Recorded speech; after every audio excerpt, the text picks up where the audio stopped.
So maybe in response to this Jason Schreier Kotaku GameStop Circle of Life article, I guess people are talking about the future of GameStop. And with the future of GameStop, one of the reasons it'll eventually crumble to the ground, people hope so. I'd rather see the company change for the better, but what have you. You know, it's going to end eventually. I've said it before. It could be 10 years, could be 5, could be 20, but GameStop will go under at some point, or else radically shift how they operate, like a Radio Shack has, for example. But people are postulating about the future of gaming, and with that, you have to talk about digital versus physical media. And someone who I like from the kind of funny, I guess, YouTube channel, and they do podcasts, Colin Moriarty, who's a gaming journalist. He also gets into politics sometimes. I enjoy listening to his take on things. He had a Colin Was Right video editorial, I guess, about digital games being sort of inevitable. Inevitable. GameStop's slow demise and the all-digital future. So this is was a pretty well put together argument about and there's the audio from it. I still can't get this new laptop in sync with me actually turning off the audio correctly. There it is.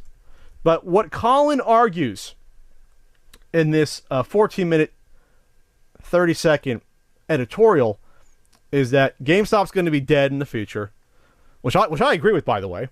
But the all-digital future is going to contribute to that if we just embrace it right now. We just grab on and squeeze onto it. You know, digital is going to be coming for us. Physical media is going to go by the wayside. And he actually responded to me on Twitter, and I disagreed why I think we will never get to an all-digital future, at least while we're alive. I don't think we're going to get there. We may get to a point where games will be majority sold via digital sale versus physical. Maybe even dominated, maybe even like 80%. But I don't think it's ever going to disappear entirely, especially for bigger AAA titles or any Nintendo title of any sort. That's my argument, but I'll tell you why. I'll tell you what some of the back and forth we had here, and what the main gist of Colin's argument was that one of the reasons this is going to go bye-bye is because publishers are going to see digital as a sales advantage versus physical games, because obviously the production cost is non-existent with digital versus physical media. You don't have to make the disc, print out the cases. You don't have to print out the manuals. You don't have to pay people to put them into fucking boxes and ship them out. And that's a little eyelash make-a-wish. You don't have to do any of that. You don't have to worry about wholesaling them to stores like GameStop, and then they obviously take a cut, so you get less money from your overall sale. So Colin's arguing that on the digital storefront, you're going to make more money, and of course, PSN's going to take a cut. Nintendo's shop will take a cut of sales, Microsoft shop, etc. Of course, they take a cut. But the argument that Colin laid out, and he had some nice little graph and chart showing it. I don't know off the top of my head, but he said even at a lower cost of say $50, in theory, the profit margin would still be higher for a AAA publisher on that game versus them charging $60 for that game to be sold in a store like Target or GameStop or Amazon, which is a fine point, because even though there is a small profit margin, a small profit margin for stores like Target or GameStop, they're making less than $10 on that. So that's basically part of the inflated price he's talking about, versus a lowering your price of $50. And he's talking about, okay, at $50, you might sell more copies, which is a fine argument. It's just one I disagree with. This is why I don't think that you're going to see that anytime soon. So far, for new releases, there has been no publisher that was gracious enough, if you can say that, to give up pure profits and say, all right, that $60 physical title out there that we're selling in brick and mortar stores, we're going to drop the price to $50 on it on day one of release. Hell, you haven't even seen a $5 price drop for the most part on these AAA titles. to give people an incentive, which I always said that there should be some sort of drop. I don't know what. Of course, there's always sales at some point, but I'm talking the first month or two when you're making the vast majority of your sales on these new games. You're not seeing that. I think these companies are afraid. They're afraid of a few things. They're afraid of losing money, which they will, but they're also afraid of taking that big risk. And it is a risk. Do you see Rockstar, who moves, tens of millions of their GTA games? Is it worth their risk to say, okay, we can sell maybe 10% or 15% more games at a $50 digital price point versus a $60 digital price point? Do you think they like the idea of even trying to go into that, sort of tiptoe into that world of marketing research on a game of that scale? Because if in the world of marketing research, and I don't even remember what these terms are, and I used to, it's price point analysis. It's analysis where you find the point where you're more likely to get sales at a lower price.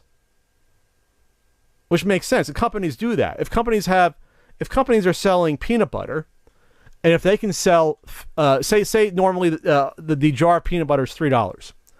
If they figure out they can sell twice as many at $2.75, then of course they're going to do it. Of course they're going to make that jump and do that. If it's twice as many and the profit margin is still decent. But what if they only sell 10% more at $2.75? Then all of a sudden they're losing money by offering at a lower price. Unless you do that analysis before for that magic lower price point to make up the loss in profit, even though there's more sales, you're taking a huge risk. And I don't see any company willing to do that, at least without some sort of repercussions.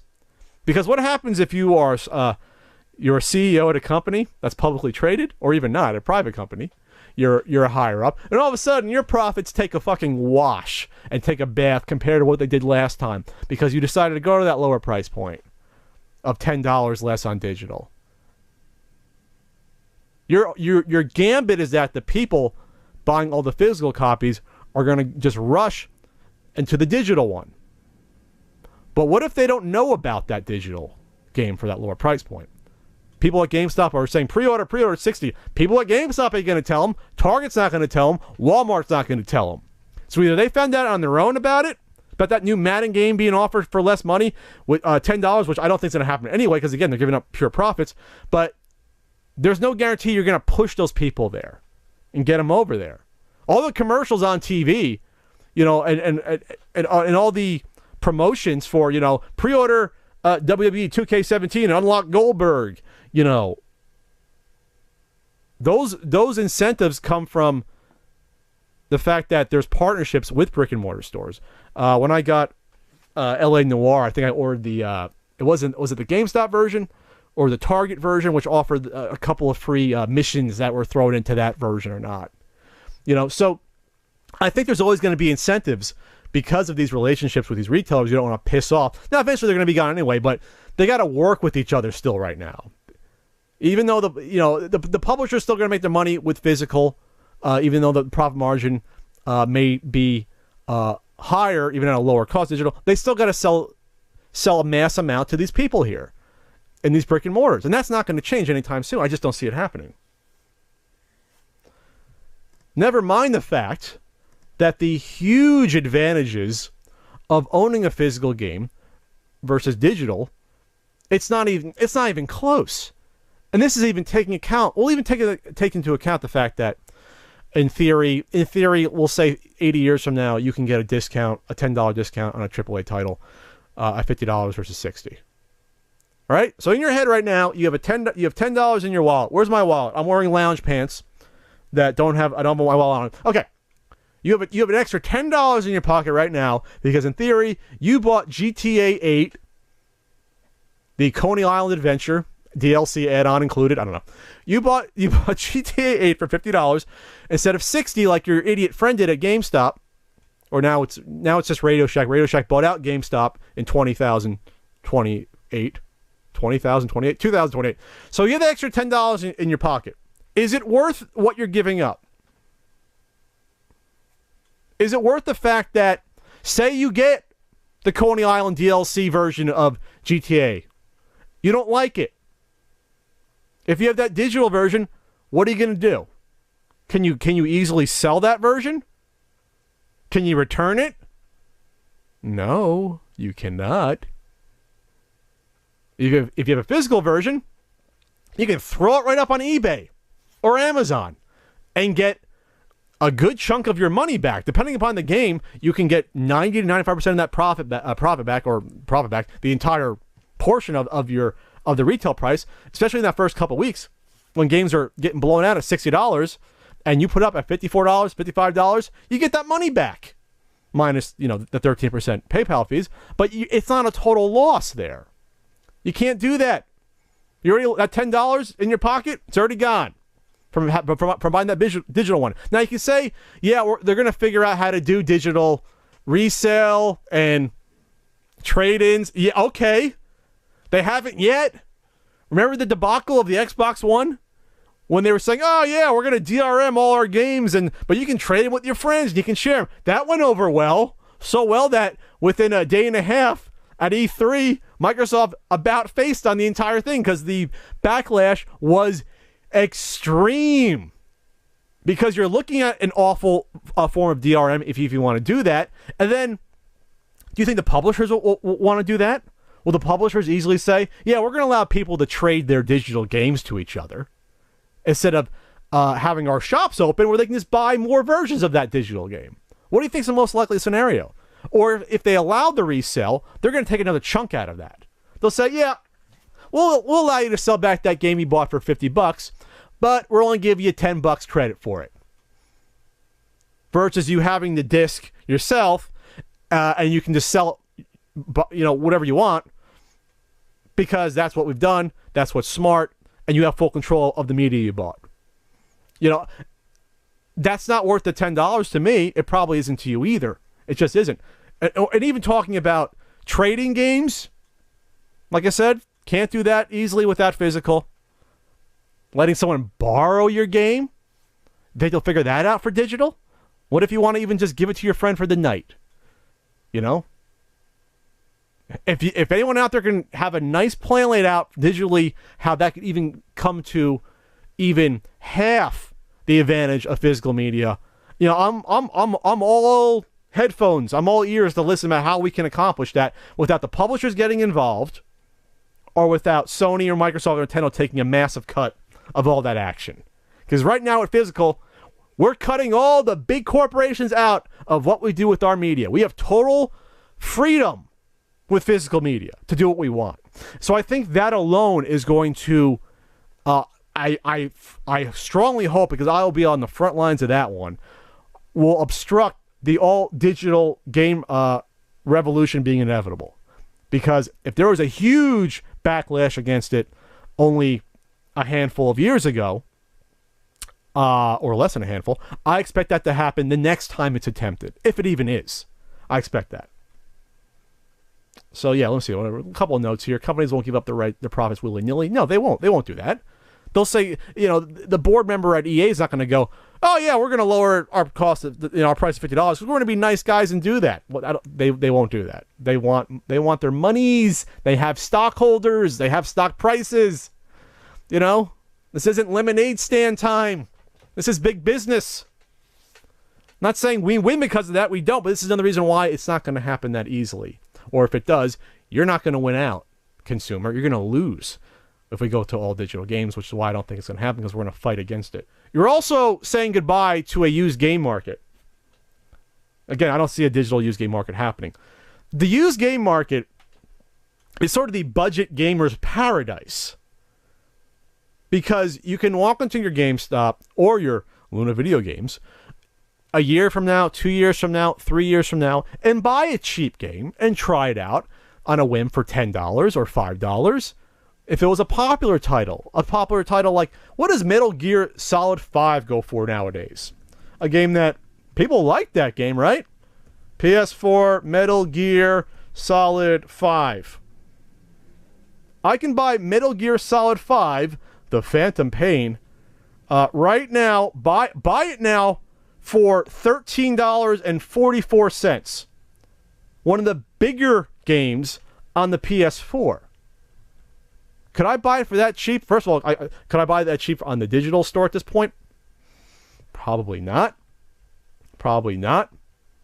But it's just that sort of the freedom to use my money the way I want to more and not be sort of handcuffed by an all-digital reality.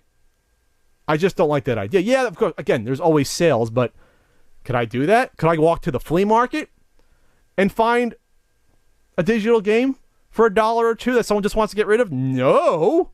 Can you imagine an all NES digital world that I couldn't have bought these games and wasted years and years of my life and thousands of dollars to buy?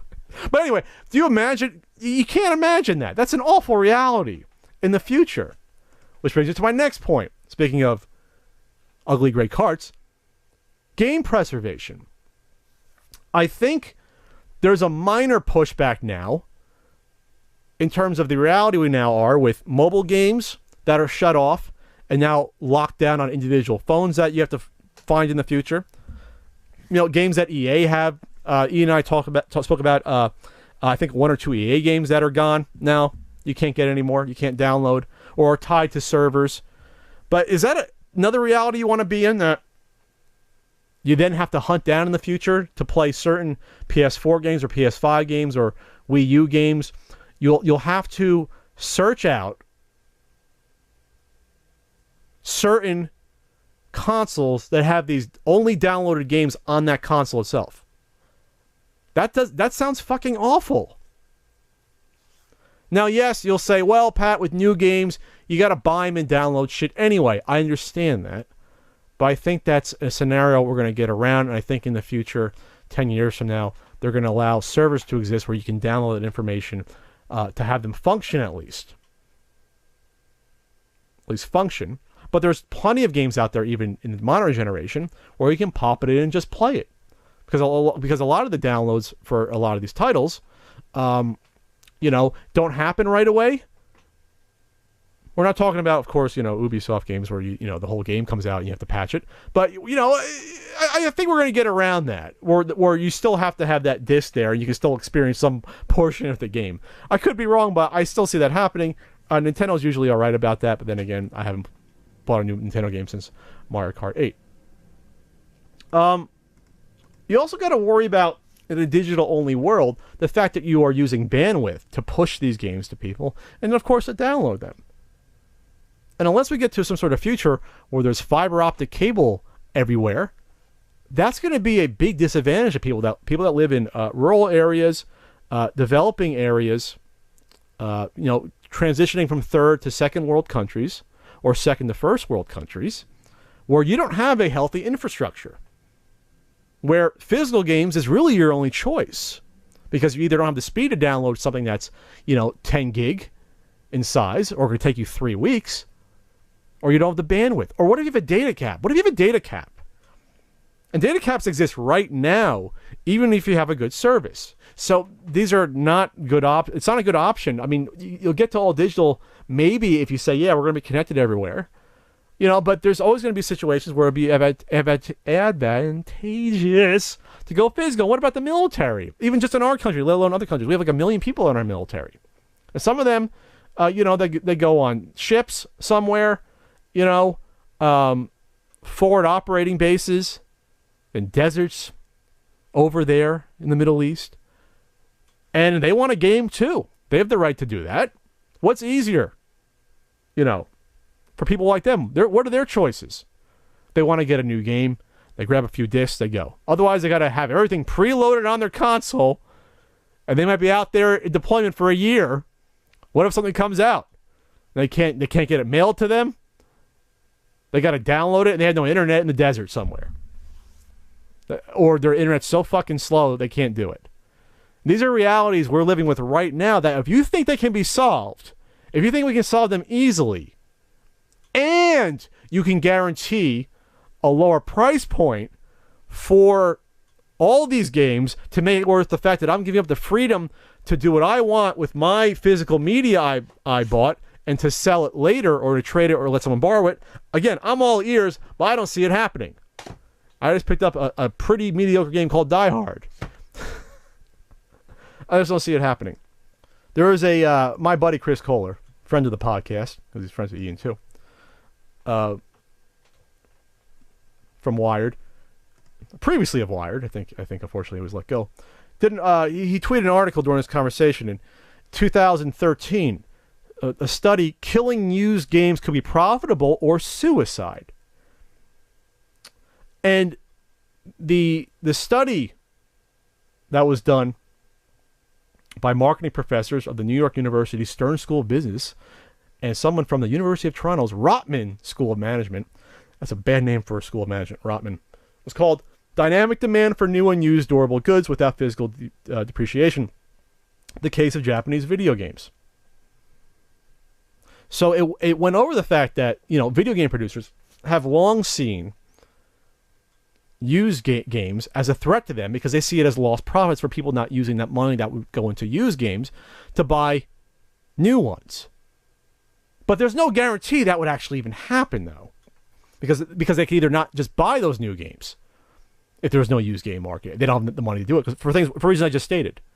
Because all right, there's a $60 new game out that I got to take a chance on versus a $5 or $10 game that I might like, and that's a much bigger, much smaller drop in the bucket to buy and take a chance on.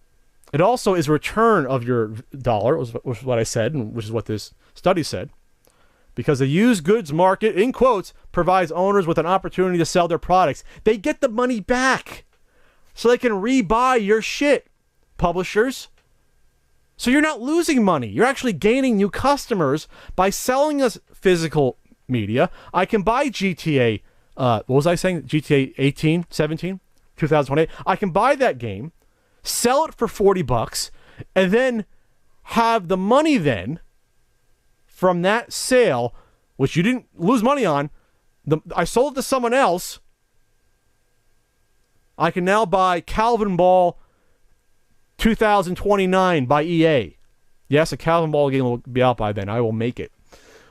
So then the publisher's not losing. They're actually winning by keeping the money inside this sort of pool, this gigantic pool of used games and new games.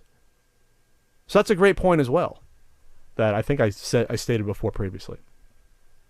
So that's just a disagreement I had with Colin on this. But check out his argument, though. See if you agree that the digital revolution is inevitable. Can I even say that without sounding like Kim Jong-il from that freaking America movie? America. I don't know. But check out his video. Hopefully I can talk to the dude and meet him in the future. Seems like a really smart, sharp guy. And wish I'd eat around here to sort of keep me in line and sort of keep me more structured. But I think I did okay there off the top of my head. I don't know. Maybe I didn't.